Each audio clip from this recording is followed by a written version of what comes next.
Here we go again. The mainstream media and the RV mainstream media is trying to trick and fool you, and I have no idea why. Welcome to HB RV Lifestyle, the podcast. I am the host, the Honey Badger, here to give it to you straight and transparent about the RV business, as well as other things. It's become a very interesting last 7 days when it comes to what news is being fed to you. Very interesting. If you look at RVbusiness.com and other websites like it, if you look at Fox News, CNN, MSNBC, ABC, all the legacy or mainstream media, including outlets directed to cars, boats, all kinds of things, they've all of a sudden turned the script where they're trying to throw a bunch of smoke and mirrors your way instead of giving you what the truth is. And it's all about agenda. It's all about, guess what? The political parties have changed power. We've now got a Republican-controlled X, Y, and Z. So it's time to change everything, turn it up a million and go, everything's negative, negative, negative, negative, negative, negative. And the other side, they're like, hey, we're in control again, baby. Let's make everything sunshine and rainbows. There's nothing wrong. Everything's great. Everything's fabulous. And nobody pays attention to the middle ground. It's the same thing I complain about, bitch and whine about all the time when it comes to the influencer side of the RV industry.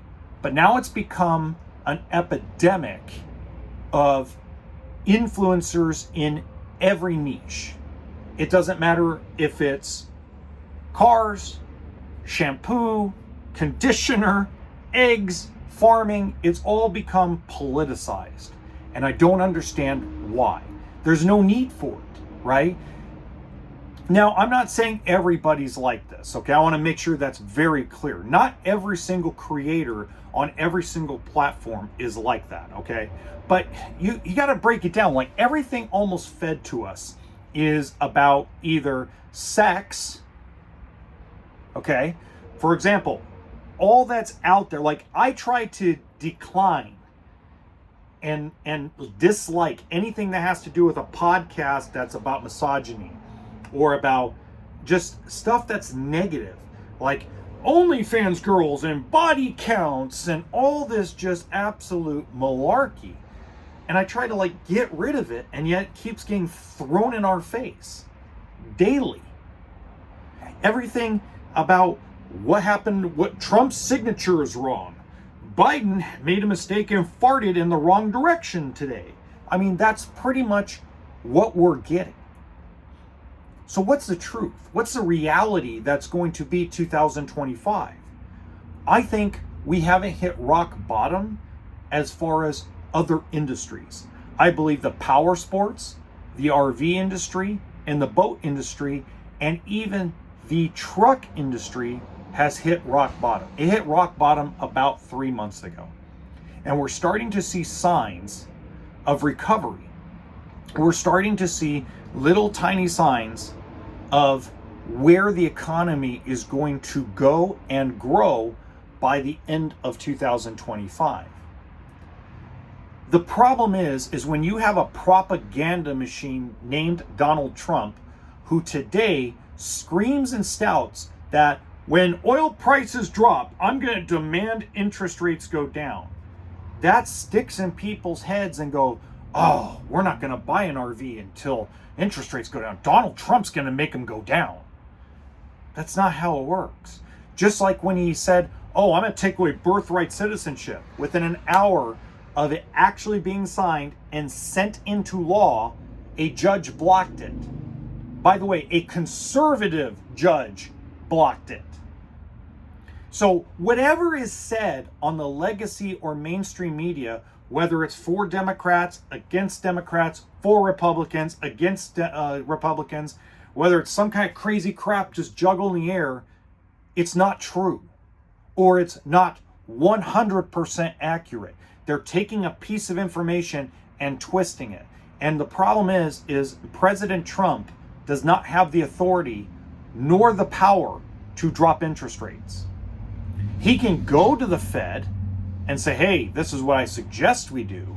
But the Fed has already made it very clear during the Biden administration, during the first Trump administration, and now today, that they are not going to do what the President of the United States or any politician wants them to do. They're going to do what's best for the Federal Reserve, not for politicians and their votes. Okay? So the reality is, if you're going to wait for Mr. Trump, Mr. President Trump, to drop interest rates before you go and buy stuff, including houses, including cars, including anything, if you're waiting for that magic fairy dust he says he's going to sprinkle all over the world, you're going to keep waiting. Because it doesn't work like that. Now, he could put pressure on people, but that's not the way it works. Okay? And that's the problem with our mainstream and legacy media. That's the problem with all these podcasters. That's the problem with Trump's mouth sometimes, is he spouts out and spews things before he thinks. He doesn't realize when you tell people, oh, when I get oil prices down, I'm going to force interest rates down. He doesn't have the power to do that. Okay? And we're going to get into something else about state government in a little bit, because this is going to blow your mind in a few minutes. So the reality is, interest rates are going to stay where they're at for another year, maybe 2. So if you're waiting for interest rates to go down significantly, you're waiting till 2027, possibly end of 2026. Rates are what rates are going to be for a while. Now, most of you go, that's just stupid. Well, yes and no. When I first got into this industry, I was told to quote interest rates of 16.95% to good credit customers in 2007, 2008, 2009, 2010, all salespeople in the RV industry. I got in at the tail end of 2009. All RV salesmen told me was rates were like double digits at several points in our economy. And people still bought motorhomes, still bought trailers, still bought fifth wheels, still bought toy haulers, just like you are right now. Because the one thing I'm worried about is he spout out all this BS, and a lot of you have left deposits at the Tampa Bay RV show, at the Houston show, and you're going to go, oh my God, we better go get our money back. Interest rates are going to go down soon. We better, No, that's not the way it's going to work. So I want to make sure you guys have that understanding and that education. Don't listen to something that's too good to be true.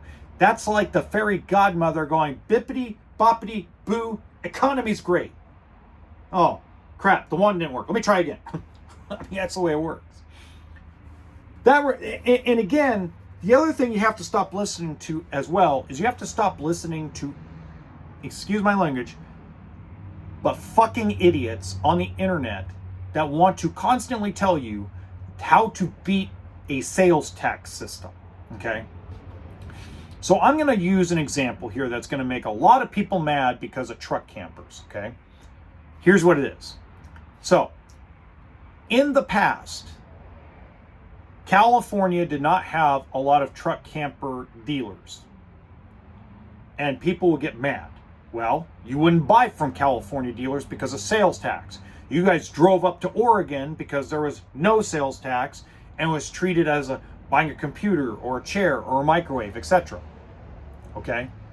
That has changed. Nobody's talking about it. That has changed.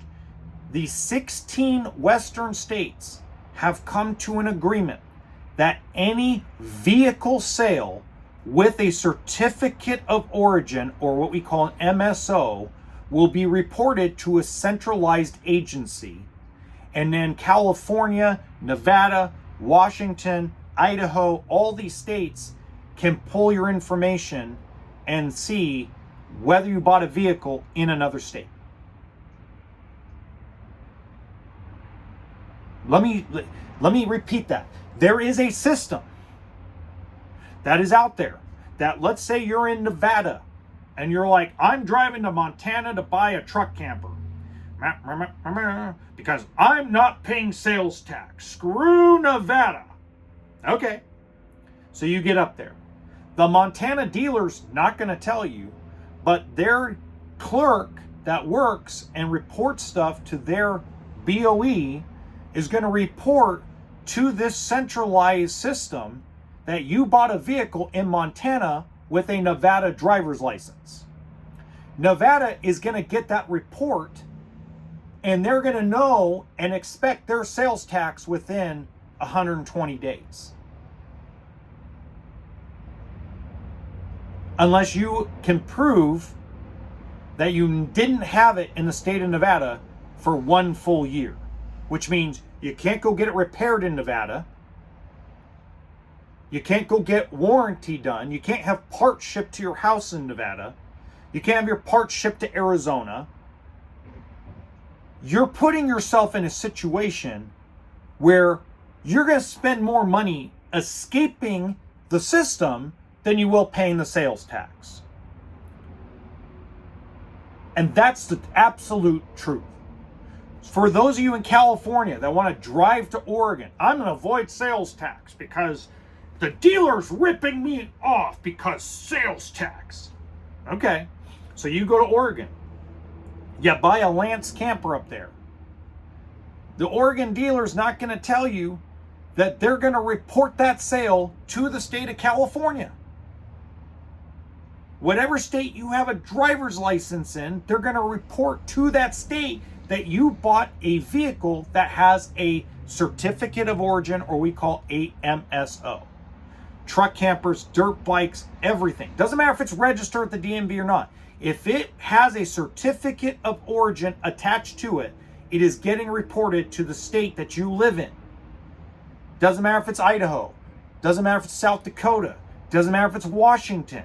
Doesn't matter if it's Colorado, Arizona, Nevada, California, New Mexico. Doesn't matter. It's all going to this centralized system, and they know you bought a vehicle out of state.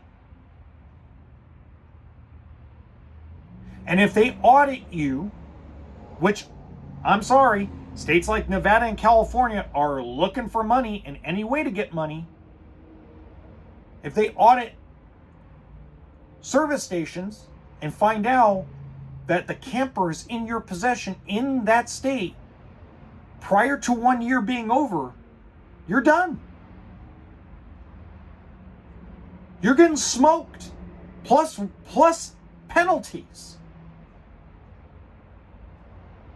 So don't think for 1 minute that a dealership in Nevada or Arizona or California is ripping you off. Oh, I'll just go to Arizona because Arizona, they're not going to report anything. They have to. It is against the law for them not to report it to this centralized system. And that's a fact. So until next time, remember, RV stands for toolkit and sense of humor. Have a good one.